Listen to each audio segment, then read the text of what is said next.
to start out by talking. I'm here with my sister Marina.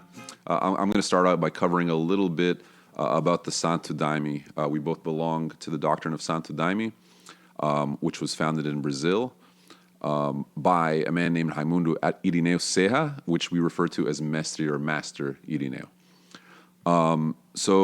Essentially, Mestre Irineu was born in the poorest part of Brazil. He was a descendant of slaves, actually born 2 years after the abolition of slavery in Brazil. And he ended up going to the Amazon in order to look for work as a rubber tapper, because there was a rubber tapping boom at the time, and he was looking to improve his conditions and the conditions of his family. So there was a lot of hardships that they encountered out there in the rubber tapping, and he ended up sitting with the Indigenous in the Amazon. It's said that he sat in Peru with the Indigenous of Peru, the Shipibo. And it's said that when he first drank the Ayahuasca brew, he encountered in his visions what he referred to as the Queen of the Forest. The Queen of the Forest for us is also synonymous with the Virgin Mary. We also refer to her as the Virgin of Conception. And there's many concepts, of course, and interpretations surrounding that. But he ended up spending the next 15 years in the jungle on a very strict diet or dieta, and receiving teachings from the Queen regarding our doctrine of Santo Daime. After those 15 years, he received instruction that it was time for him to start a community. And at that point, he opened the first Santo Daime church. Now, the way the works, we call them works, so we don't refer to them as ceremonies as much as we refer to them as works, because there is an element of participation and an element of being present that's very essential to the way that we conduct our ceremonies, which is a little different from your typical ayahuasca ceremony. And they started with what are called concentration works. So in the concentration, you're meant to stay focused, stay in your place, stay in your chair. You drink a large cup of daime, which again, the ayahuasca brew is referred to as daime in the Santo Daime. You drink a large cup of daime, and then you receive the teachings and the lessons and the visions that you received during that time, 2 hours in the dark in complete silence. At some point, they were conducting one of these works, and the Queen appeared in the room where they were holding the work and told Mestre to sing. He says, "I don't know how to sing." She continues on and starts to give him, and he receives from her the first hymn, which is an homage to the full moon, which is where he had first seen the Queen appear to him.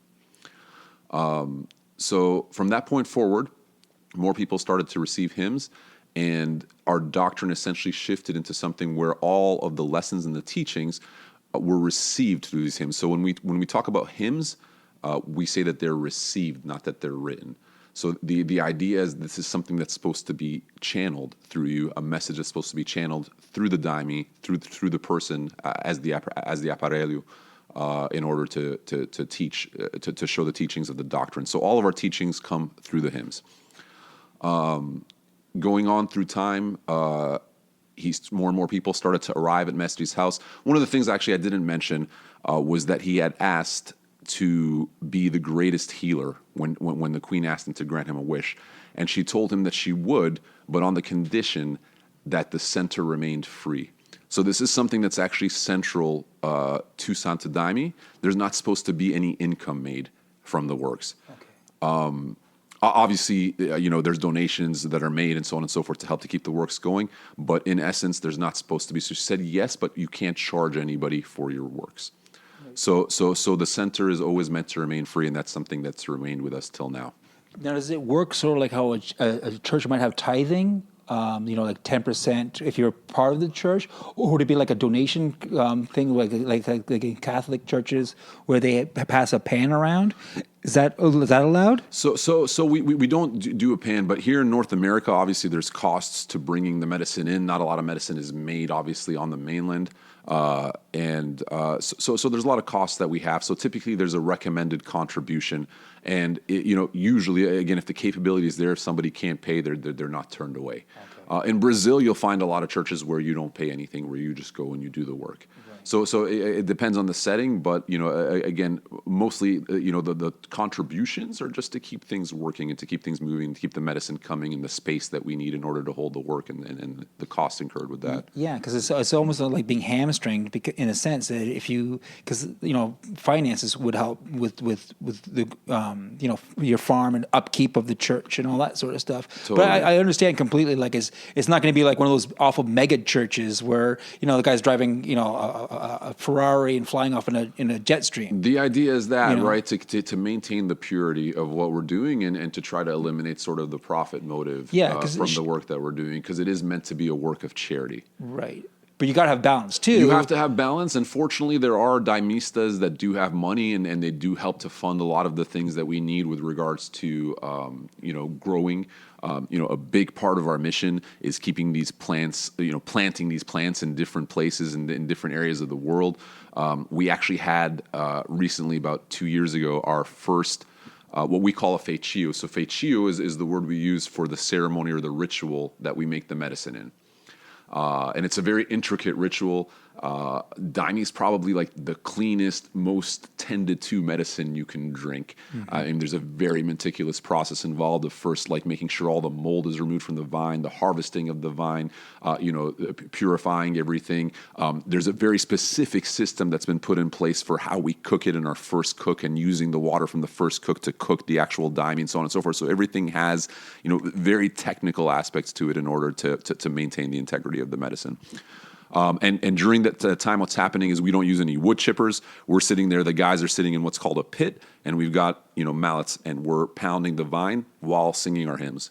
So we sing the hymns, and we're pounding the vine, and then once we break it all down, it goes into the pots with the leaf, and it's cooked, and so on and so forth. It seems that to me that even the process in everything in the Santo Daime is about ritual. So even the preparation of it, which would seem like if I'm cooking dinner. That's not the dinner. That's just me cooking it. But in the Santo Daime, it seems like all aspects of it has the ritual within it. Absolutely. Before it even begins. Absolutely.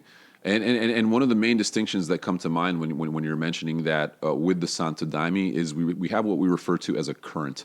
So we're forming a current when we drink the medicine, which actually becomes a palpable thing the more you're involved in this, the more the harmony exists between everybody that you're doing the works with, where essentially you're all in this same current, where you're feeling what people are feeling. You're almost in a telepathic state with others and so on and so forth. And the idea is to maintain, especially as a member. So at some point you come to attend a daime work and you're considered a visitor unless you move forward and make a commitment, at which point you become a fardado and you start wearing a uniform to the works and so on. So at that point, you've really made a commitment that the work's no longer about you. Not so much like in ayahuasca where you're going through your personal journey. Now the work is about your service. What are you doing to serve the work, whether it's singing, whether it's playing an instrument, whether it's holding a certain space as a guardian to make sure people are okay. There's a lot of responsibilities, but you take on a responsibility and that work becomes you working to help others as opposed to, still having your process, but staying firm in that process while you're there to hold space for others. Wow. Okay. That makes a lot of sense. It's sort of like you're going from someone who is taking the medicine and taking part in the ritual to someone who is facilitating the ritual, but in the same part of facilitating the ritual, they're in the ritual too. Exactly. Wow. Exactly. And there's no shaman in the daime. So collectively, and the medicine itself for us is really the healer and the teacher, and we consider it a divine being. It's also referred to as the replanted doctrine of Jesus Christ. So we believe that Jesus Christ comes through this vine, and it's the light of Christ that we feel inside of our beings. So this is a pretty ancient practice. How does it go from its beginnings to here we are in 2021 when we're participating in a Santo Daime ritual? What are some of the things that might have changed over the years? Is there? It sounds to me that even the process of using the tools that are original to gathering the medicine stays constant. But what has changed between the two? Yeah, that's a great question. I mean, certainly a lot of things have remained the same. Like the very core is the same. Like we have a set of hymns that were sung by Mestre while he was alive, which is essentially him and 4 of his companions that were receiving hymns along with him. And those are still the core of our doctrine. The making of the daime has stayed the same in the sense of using the more primitive tools and not, getting involved in technology and doing it and going through the ritual. But it's been changed to a more intricate process now of making. Before they would they were so poor, they had oil barrels, and they would make daime in oil barrels, and it would taste like oil, allegedly, when they were drinking it, and they would just have one cook, so they would just cook the medicine once through, and whatever came out there, that was the daime, Whereas now we reuse it, we make 2nd and 3rd degrees, we make concentrates out of those, and it's all been done very technically, where there's exact measurements for everything that we're doing. So that's certainly progressed. And also, since the death of Mestre Irineu, there's been other lines that have come from him. So that's maybe the main thing that's changed. So the people that used to attend with Mestre after his death, some of them started their own centers. The line we belong to, and most people outside of Brazil, most people in Brazil belong to, because they were the ones that really sought to proliferate the daime. They had that mission, whereas the others didn't. So this is the one that's sort of caught on in the 40-some countries where daime is practiced now, is of a man called Padrinho Sebastião, or Godfather Sebastião. And he was the one that started the New Feitios. They started receiving more hymns. They started incorporating some more African animism into their ritual, working more with spirits and this sort of thing. So a lot of this sort of thing started to develop more from the Padrinho Sebastião line, and some other distinctions also happen in the other lines. And also working with Santa Maria or cannabis as a medicine, with the works to develop through Padrinho Sebastião. Now, I understand that, we've all heard about the ayahuasca ceremonies that take part in Peru and in Costa Rica. Mm-hmm. And I know the Santo Daime is different in the way that the medicine is prepared. Like the Peruvian version has several different ingredients in it. So exactly. Is it the same leaf and root, or is it a little different from Santo Daime to your Peruvian ayahuasca? Well, there's different species. Okay. So at the end of the day, though, they are the same vine and leaf. Mm-hmm. We have different names for them. So in ayahuasca, you've got ayahuasca as the vine and chacruna as the leaf. With the daime, we call the vine jagubi, and it actually takes on a more male presence. It's referred to as the king mm-hmm. jagubi. And then we have the leaf, the chacruna, we call it the queen. And the queen is the one that actually has the active ingredient in it? The queen has the DMT. So Right. the queen is actually where the visions come from, and the queen is who appeared to Mestre as well. Now, I know that there's several levels of DMT. So, for example, psilocybin is a DMT, and NN-DMT is what commonly most people will refer to when they talk about DMT straight. Sure.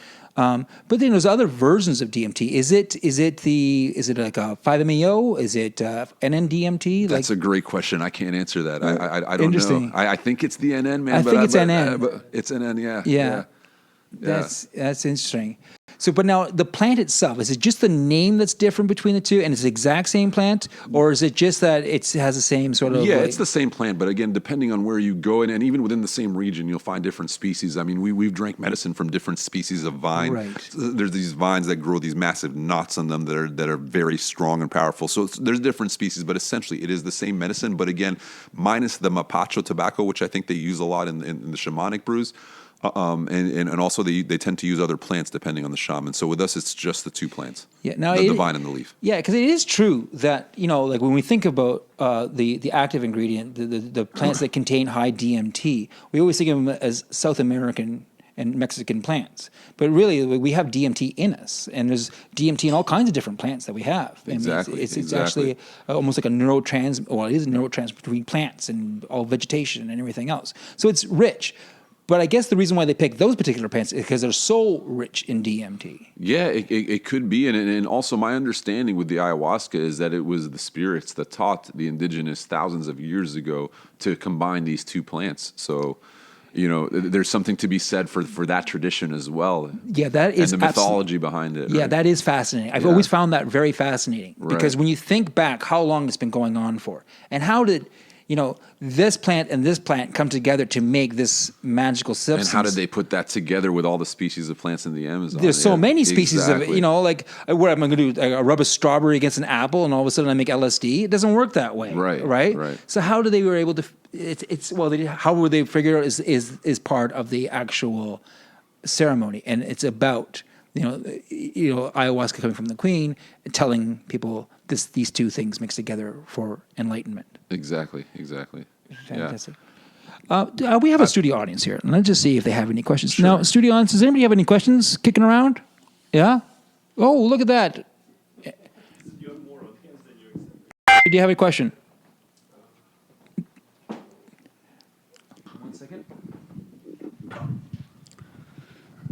So, Santo Daime, ceremonies have dance works and they have a lot more body-based works. So how is that different from doing a ceremony in which you're just lying down and with your eyes closed?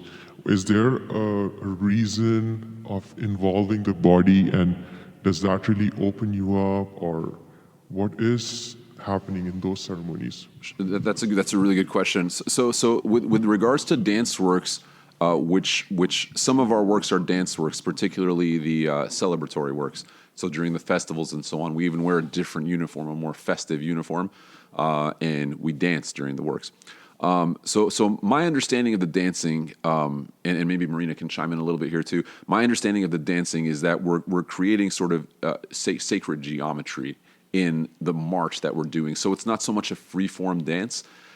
Everything that we do in the Daime has a very disciplined order to it and a reason for for what we're doing. So, with that, we're creating that. We're also, again, lighting up the current when we're doing these dance works. Again, my understanding is that this movement sort of creates patterns that sync us up to the astral. So we do those dance works. We do also do seated works, but we never have works where we lie down. So with regards to your question about sort of comparing or contrasting with the ayahuasca ceremony, this is where the Daime really spoke to me, was in this difference, because I come from the world of ayahuasca. I first sat in the jungles of Peru with ayahuasca and had marvelous experiences and did a lot of healing. But for me, the evolution of it was this, because initially what you're doing is you're going in and you're looking for an improvement of your situation. So you're very focused on yourself and as the individual, which I think is very important to get in and to do that healing.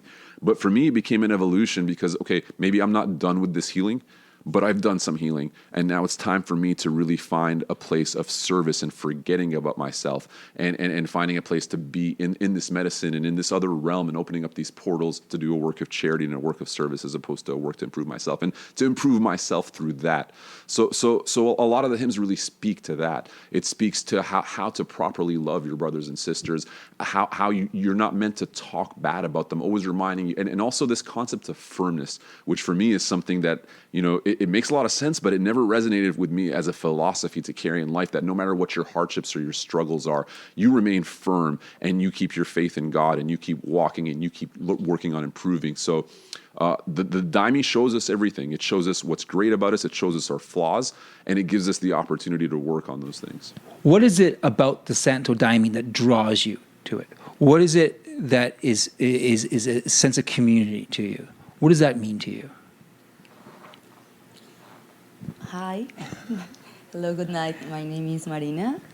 I'm very happy to be here, very honored to be invited and sharing space and talking about my lifestyle. Santo Daime, it's my lifestyle. Since I wake up in the morning, I wake up and I start singing. Singing is my passion. Singing is what it keeps me connected to the Santo Daime, and it has changed my life. It saved my life completely. It brought so much healing to me and to my lineage, to my family, to my friends around me, and it keeps just expanding as I keep praying and learning. Now, I understand that you are the keeper of the medicine. All right, and I would I'd like to know what is your role that you do. Like, what's your day to day? What is it during ceremony? What would people see Marina do? It depends.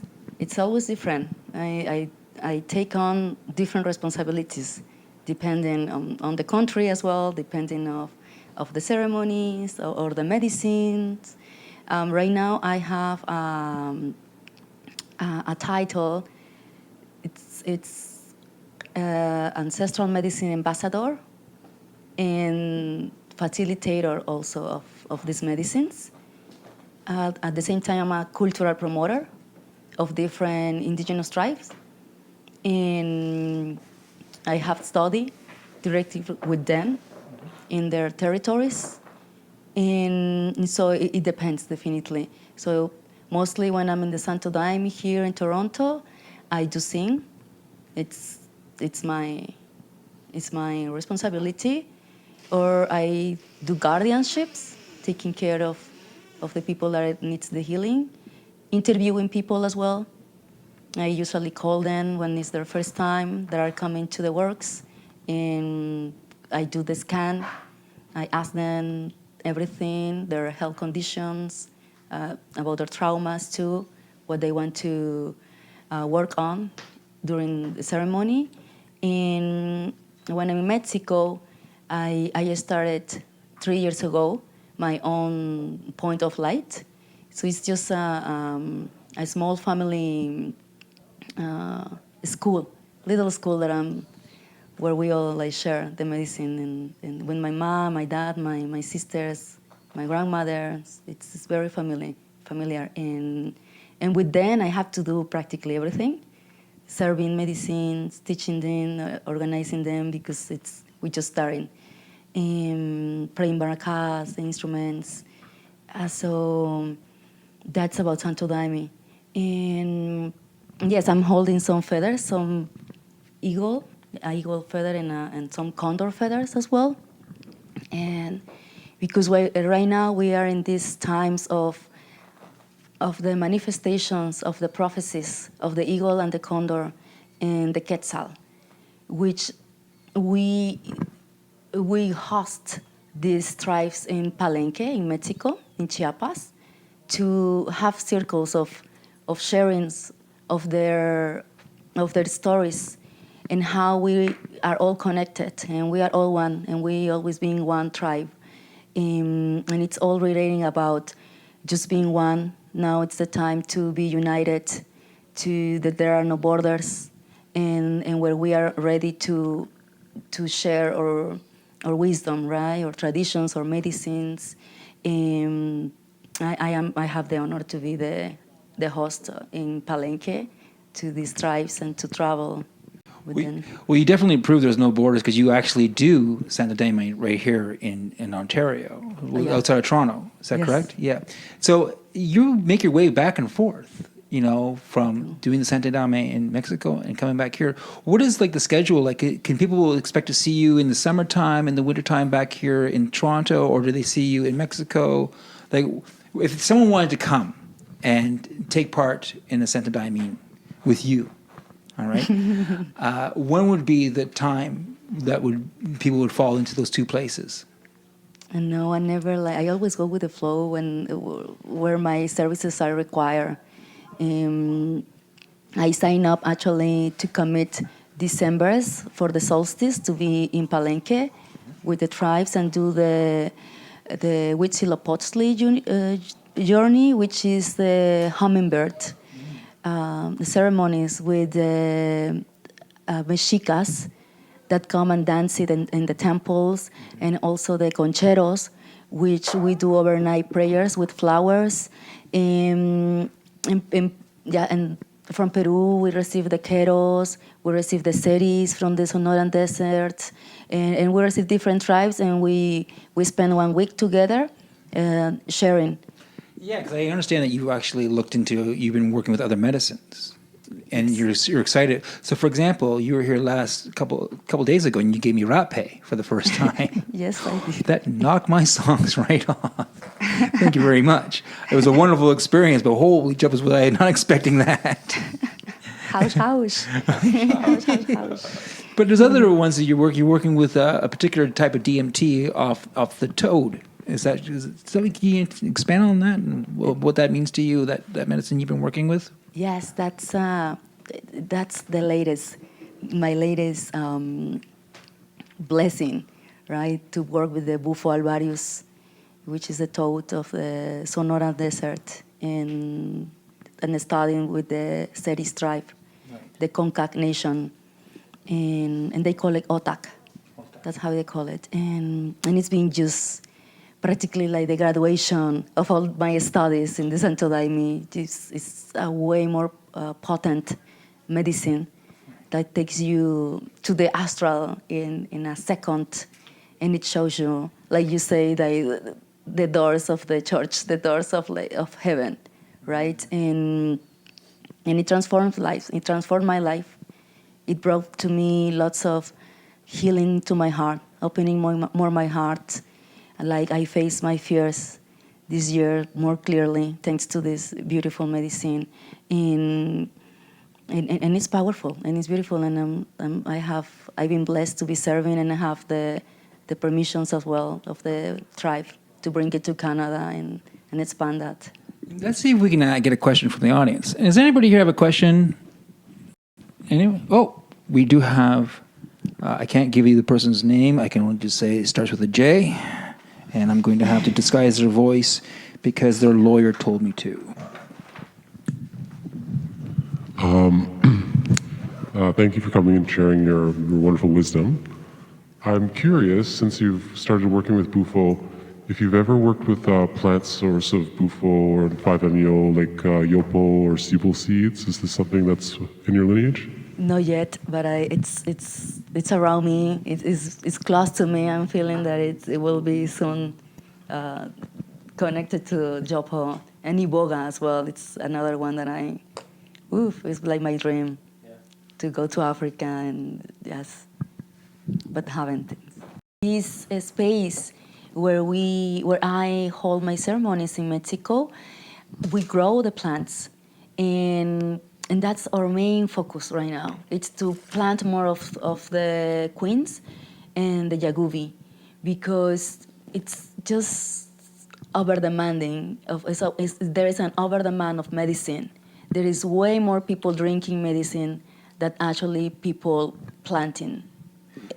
So what can people do to actually help with this? How can we balance this out where we can get enough medicine for the demand? Because it is getting more demanding, like especially in Western cultures. I mean, the West is going crazy about ayahuasca. You hear it as commonly as anything else when it comes to ceremony. So now that we have this high demand, we have to be able to meet that demand without it taxing the lands and the culture, for that matter, that grew this, that not just grew the medicine, but the actual ceremony itself. So what is it that we can do if we're in this Western world and you come to Toronto and you are sharing this with us?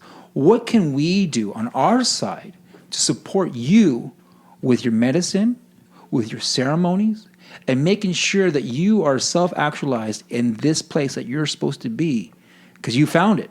It speaks so clearly to you that this is what you're meant to do in this universe. So what can we do as people who've been gifted with this ceremony? What can we do to raise your boat?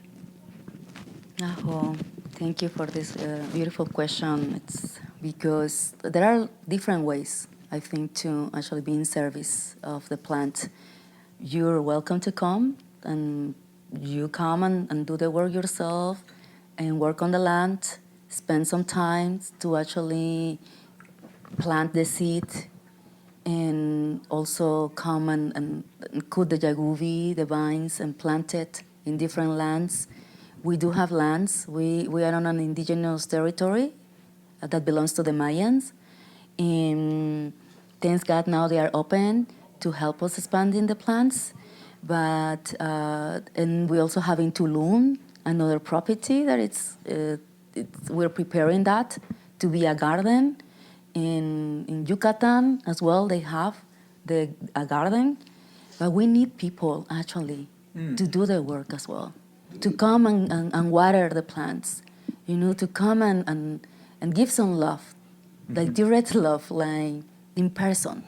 That is absolutely beautiful, being able to be connected to the land and inviting people to be connected to the land. And I think it's vitally important. is there also a way, so let's say, for example, someone in my physical condition who can't really get down there right now, is there a way that's sort of almost like a wedding registry for tools and equipment and things that you need for the fields? Like me, I know like you need vehicles to carry the stuff. Is it possible that somehow we could set this up where tools could be donated? Because I understand, of course, as you were saying, Sam, that it can't be profitable. But is there a way that people can support you in this manner too? Like not just like yes, people will come down, but people also have you're going to have a large amount of people who can't make it down because they have obligations and stuff. What can those people who have obligations that can't come to the land?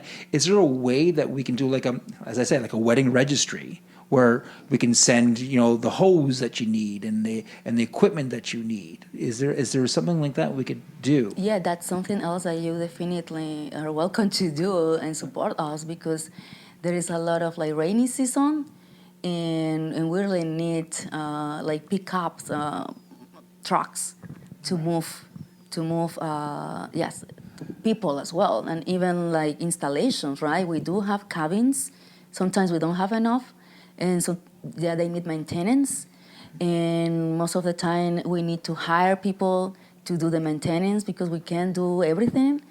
And so yes, like donations are welcome, support, and if you send some like abundance, prosperity our way, we will welcome you for sure, forever there. Well, my heart is always in abundance towards you. Is there a website? Is there a way people can connect with you? Is there something that I can put up a link? But yeah, we can put a link. Okay. I do have my email. It's my name, Marina Salgado, #1 @hotmail.com. I'm everywhere. I'm public. I'm on Facebook. I'm on Instagram. Okay. I'm on Telegram, WhatsApp, Signal.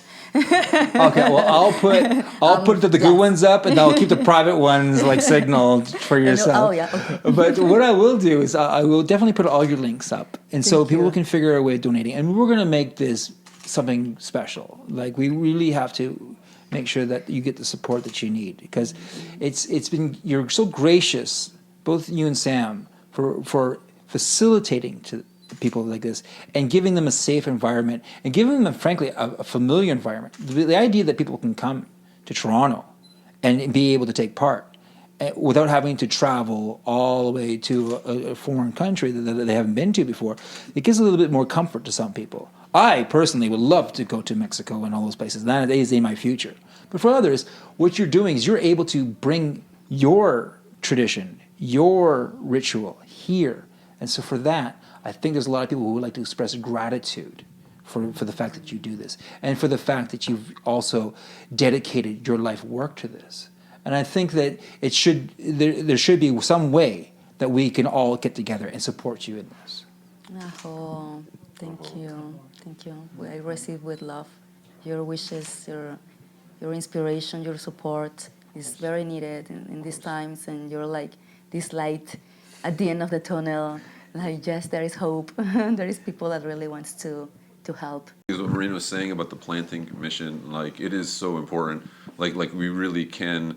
I don't know like how many people in our audience or who our audience is exactly, but like those of you that see the power of Daime and of ayahuasca and its transformative power and its ability to really it's really showing up and proliferating at a time where it's very needed with a lot of things happening in the world that are creating a lot of confusion. And I think there's really a new era that we're ushering in with these plant medicines and with this return to nature, and really, we do run the risk of running out of medicine. I mean, fortunately, we do have some pioneers out there that are traveling the globe to get these plants in the ground, and because like it's not something that you yield fruit from right away. It's a very volatile process, and you're going 10 to 15 years before you're even harvesting the vine.